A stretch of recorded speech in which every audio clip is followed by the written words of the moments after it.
Over 1 million Saskatchewan residents are fully vaccinated, but the province's vaccination rate is now starting to plateau. The Métis Nation of Saskatchewan is hoping to change that with a new vaccine incentive program. Jace Mackey has more.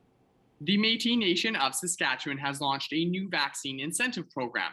And to talk a little bit more about this, I'm joined by the Métis Nation of Saskatchewan Minister of Health and Finance, Mark Friesen. Minister, first of all, why was this incentive program necessary? M&S wants to be helpful in increasing the rates of vaccines in this province.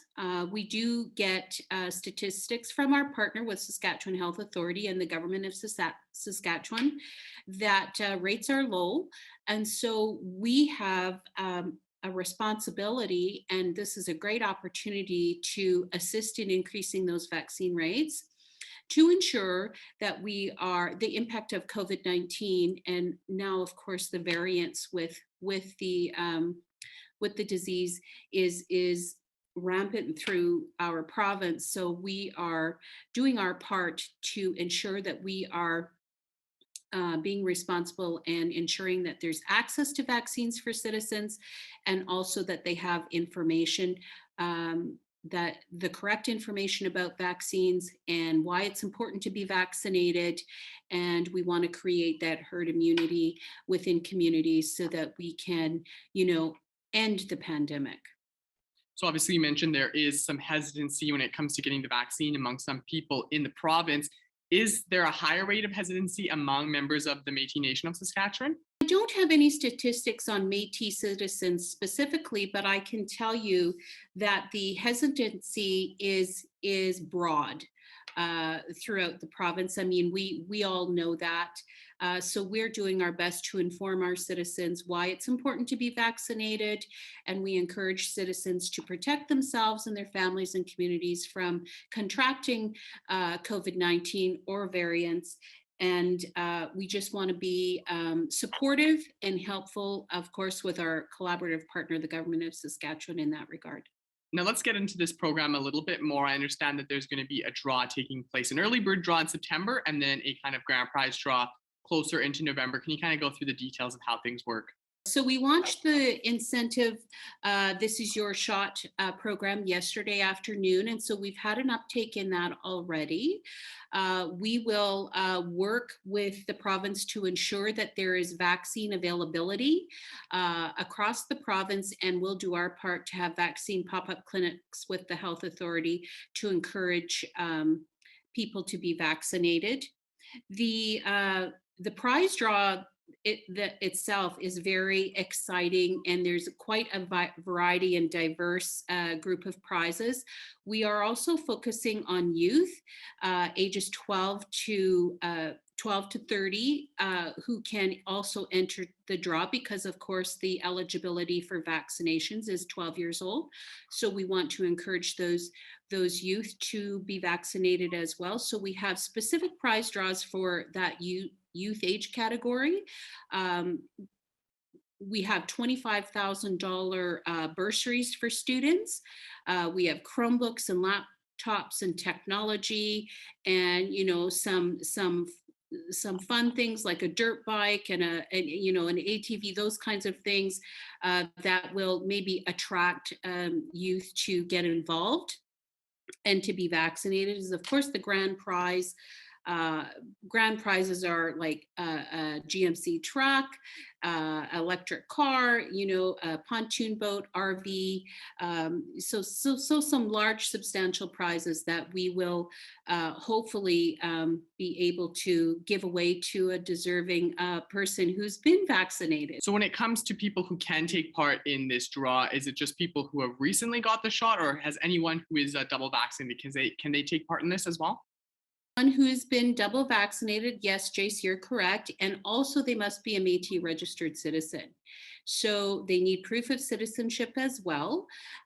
We will take those who have been previously vaccinated, just not new vaxxers, and also registered citizens. If you're in the process of registering for your citizenship, we'll accept those individuals as well. So for people who are looking to sign up and be entered into these draws, how can they do that? There are several ways that you can enter your name in the draw. We have a dedicated website to the incentive draw. It's mnsvaccinedraw.com. And then there is a toll-free dedicated line, which you can call if you don't have access to the internet or you feel more comfortable talking with somebody, that you can enter the draw verbally. And the number is 1-833-638-4775. And I know this is a fairly recent program, just launched it, but how has the reaction been so far? So as you know, there are approximately 22,000 registered citizens with Métis Nation Saskatchewan. And so we're encouraging everyone that is registered to enter the draw, be vaccinated. And so far, as of yesterday afternoon, we have 1,600 citizens that have entered for Take This Is Your Shot incentive. All right, thank you so much, Minister, for taking some time to talk with me today. The Association of Alberta Sexual Assault Services has launched a province-wide 3-year campaign called Moments Matter. I spoke with the Lloydminster Sexual Assault Services for more. I'm joined here now with Heather Sinfield, and she is with the Lloydminster Sexual Assault Services. Now, there is a new Alberta-wide campaign called Moments Matter. So what does this campaign focus on? So it's focusing on preventing or stopping sexual harassment in the workplace. So it's a 3-year province-wide public awareness campaign where we're encouraging Alberta leaders to step up into a leadership role in promoting positive workplace cultures.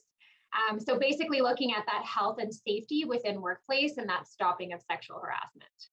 And why do you think it's so important to focus on the positive aspect? So it's a different way of looking at sexual harassment. So what the project leads did out of ASAS, which is the Association of Alberta Sexual Assault Services, is they surveyed 1,000 Albertans. And what came back was a couple of things. One, that 1 in 5 Albertans experience sexual harassment and 1/4 of Albertans have witnessed it. And what they said from that is that they want to see a shift in the leaders. So setting positive actions, moments, those kinds of things at the leadership role. So looking towards that promotion of positive workplaces and shifting away from those traditional things of like, this is what sexual harassment is, don't do it, to here are some strategies that you can do to impact positive change. And what will the Lloydminster Sexual Assault Services be doing for this campaign? So we've reached out to a couple of local businesses just to encourage the participation on the leaderboard. And the best way to find out information about that is actually to visit the Moments Matter website, which is www.momentsmatter.info. And on there, you can see the 50 businesses and organizations in Alberta that have already signed up for it to become a leader on the leaderboard. And so you can do that. Some of the things that have been taking place too is the Alberta leaders are sharing the moments that occur where they felt supported, where there was that positive workplace culture and ethics taking place, and why that was important, how it made them safe in the workplace. So any local businesses can definitely jump on that and be a part of it. In terms of LSAS, one of the phases of the campaign is the development of a curriculum for workplaces to better understand sexual harassment and bring that training in. And so LSAS will have some facilitators of the curriculum when it's ready. I think one of the biggest things with a campaign like this is when you're focusing on awareness and when you have 1,000 Albertans coming forward and saying, you know, this is how many of us have experienced sexual harassment and how prevalent it is. When we think of a campaign like this, it also opens the door for people to acknowledge this happened to me, but now I know where I can seek support and services too. So if there's people out there that are learning about this and saying, well, that happened a few years ago, should I reach out? I'm not sure what to do. Absolutely call your local sexual assault center, call over to LSAS, ask for support because we're here to listen. Awesome. Well, thank you so much for your time today, Heather. Thank you. Now Shelby Clark will take a first look at your weather forecast.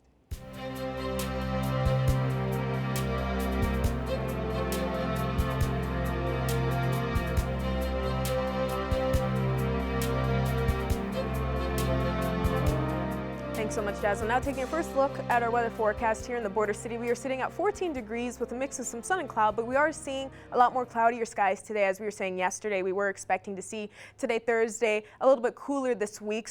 But tomorrow we will be warming up quite a bit just in time for the long weekend there. But now moving on to our temperatures across the region. Here on the Alberta side, Provost is at 13 degrees, while Wainwright, Vermilion, and Cold Lake and Lac La Biche are at 14 degrees. Bonnyville is at 15, as well as in Vegreville, and Edmonton's a bit warmer there at 16 degrees, and St. Paul and Marwayne are at 13 as well. And now over on this side here, Isla Crosse and Green Lake and Meadow Lake are at 16 degrees. Pierceland and St. Walburg are at 15, while Maidstone is at 14, and North Battleford and Macklin are at 14 and 15. But speaking of North Battleford, overnight they will be going down to 12 degrees overnight with a lot more cloudier skies. But tomorrow they'll be kind of like us and warming up a little bit to a high of 20 tomorrow with a mix of some sun and cloud. Now over in Cold Lake tomorrow they'll be seeing a high of 19 with a mix of sun and cloud, but overnight they will be seeing a high chance of some showers there with a low of 12. But now for our school day forecast for kids tomorrow, they will be starting off with a high of 11. They're starting off at 8 a.m. going to school, so a little mix of some sun and cloud. Hopefully they will be sunnier skies by the time they get there,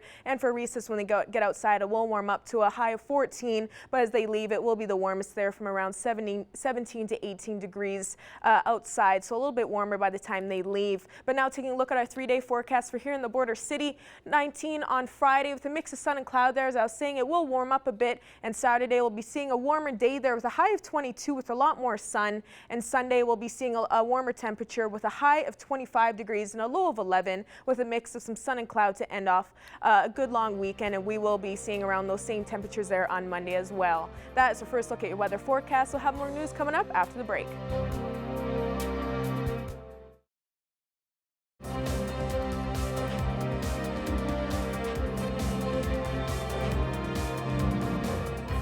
Lakeland College is preparing to welcome students back to campus with their agriculture science students hitting the ground running. Jillian Code has the story. Harvest is underway on Lakeland College's student-managed farm powered by New Holland. For a lot of students in the School of Agriculture Sciences, they'll experience orientation week in the seat of a combine. There's crop to be harvested, and that's not going to wait, for a few weeks. So they have to jump right in. As the cattle marketing side, usually they're starting right in on break-evens and trying to figure out where they're going to market their calves. Lakeland College's integrative approach to learning means that the students are in charge of each aspect of production, everything from feeding plans to financial reports. Brown says that a drought year adds a level of difficulty to the student-managed farm. In a year like this, there's no right answer for a lot of these solutions that have to come. So it's really valuable to have our advisors sitting down with the students in groups and saying, okay, yield is down. We have contracts out on some of our grain, for example. How are we going to fill the contracts and still be profitable next year? Enrollment in Lakeland's School of Agriculture Science has been increasing over the years, which Brown says has allowed the school to expand their learning facilities. The new building is our Agricultural Technology Center. And that was built really to facilitate our new degree program. So this is going to be the first time that we've ever offered a degree program in our School of Agriculture Sciences. An Agriculture Sustainability Diploma and Blended Delivery Vet Tech program will also make their debut at Lakeland College this year. Jillian Code, Primetime Local News. Now we'll take a look at your egg prices.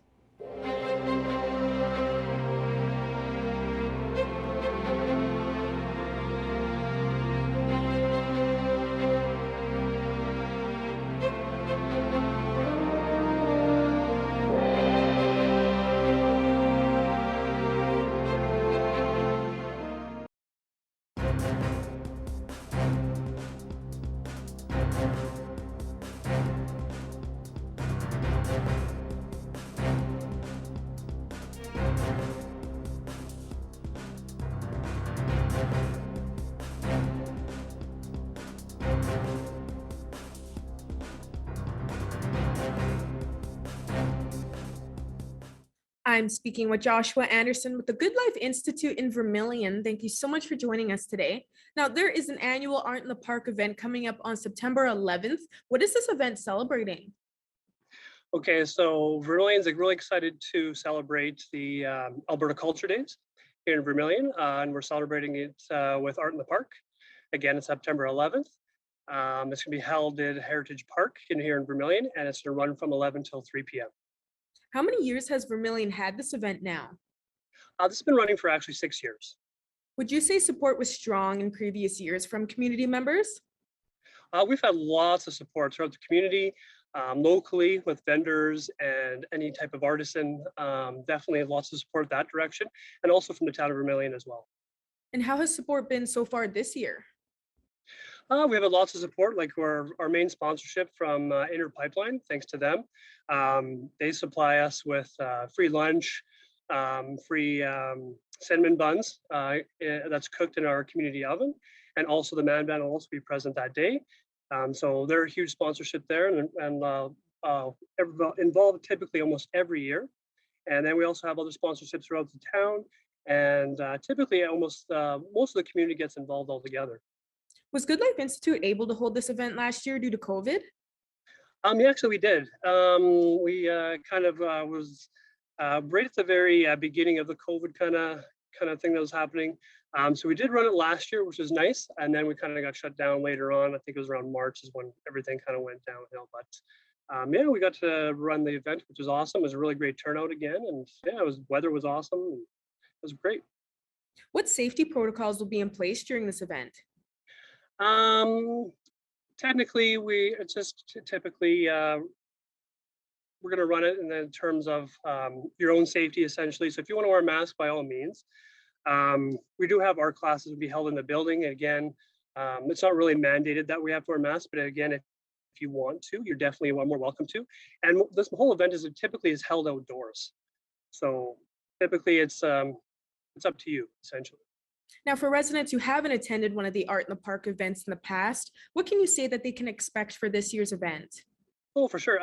So this year, we definitely have artisan vendors there. So we have some vendors that have set up some pottery, some art pieces, to jewelry, to packaged food, home decor. So that's to be set up all on the outside. And again, we have the free lunch. We have cinnamon buns that's going to be cooked in their community oven, again with that man van, again courtesy of Inner Pipeline. And then we also have an art competition. So the art competition is going to be submissions from artists with the theme of a power of peace. So they have to submit an art piece dealing with that type of theme. And to submit one, you have to have or an entrance fee of $25. And the grand prize winner for that would be $150. We also have an art class. So it's going to be art creations class. So that runs from 9 till 12. And then we also have another class from 1 till 4. So you can check out the pieces that or the painting project online on our website. It's going to be www.thegoodlifeinstitute.ca if you want to check out what the project they're drawing. Is there anything else you'd like to add, like where they can find more information online about this? Yeah, absolutely. So, and then let's say there's still room for art vendors as well. So let's say if you want to submit a table, it's $25 per table if you want to be a vendor there. And then also for that art, that project class, it's going to be $35 per person if you want to attend that as well. Yeah, I think that's it. Perfect. Well, thanks again for joining us today, Joshua. Yeah, no problem.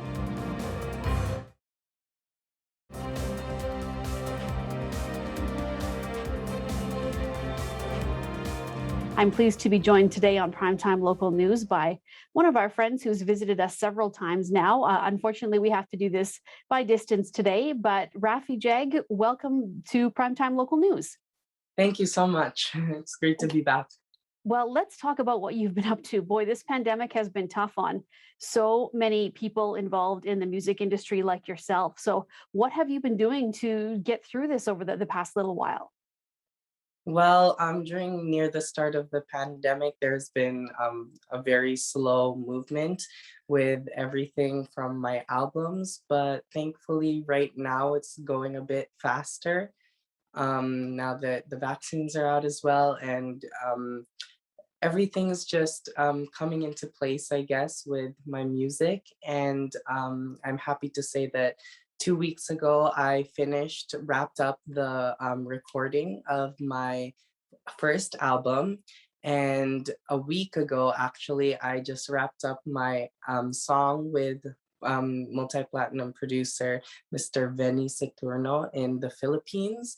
So I'm hoping to release those. And I just signed on with another production company actually here in Edmonton. Well, congratulations. That's so exciting. And I know you've Thank worked you. really, really hard for all of this. Yeah. So, where do you go from here now then? Do you just continue with your producing? Are there going to be contests that you're still going to be entering? Or are you just going to stick along the lines of putting out records and working with production? As of now, I'm putting out records. My album actually release will be around October. And as I've said, I just finished working with a producer in the Philippines as well that I grew up with. And it's so surreal to think that I'm in a position where I'm already working with producers that I grew up to like love. And so, yeah, we're just gonna put out records, and I just finished that project with him, and I'm going into a new project with Velveteen Audio here in Edmonton, and I'm really excited about that because I love working with the team there, and hopefully going back to the album that in Hollywood, I'm working with KK Productions and hopefully that turns out as well. So Now, you have lots of fans here in Lloydminster, but you did, as you alluded to, made the move to Edmonton. Why yeah. is it important for you to be in Edmonton during this time? Right now, just being far away, if I was in Lloydminster would be harder for me because I'm more near to the airport, and the industry I guess has more touch with me if I was based here. So right now that's what I'm sticking with, but I still love to come back to Lloyd if there is an event that I could perform at. Just recently actually I performed at Lloyd Fest, and yeah. So, what's it like after having to take a break from performing because of the pandemic? What was it like when you were able to return and perform in front of people again? That must have been quite exciting for you. Yes, it was very exciting and very heartwarming to see how much people actually stuck around in order to, and how many people were excited to see me again and to perform. And we're all doing the best we can to share my talent and to continue in this industry despite the pandemic. So it's very heartwarming to see. Now, you, I know, have been working so hard for basically your entire career to try and get where you are. If there are other Mhm. people who are, kind of starting out in the industry and like yourself, are trying to work their way up, what advice would you give them? One advice that I would give people just starting out in the industry is to just never stop. There will be multiple times where there would be a roadblock, or you find yourself at a crossroads and where you're gonna go. But as long as you're determined to reach that goal that you've set for yourself, you're good to go, and just keep working hard and it'll return to you 100 times more than you expected it.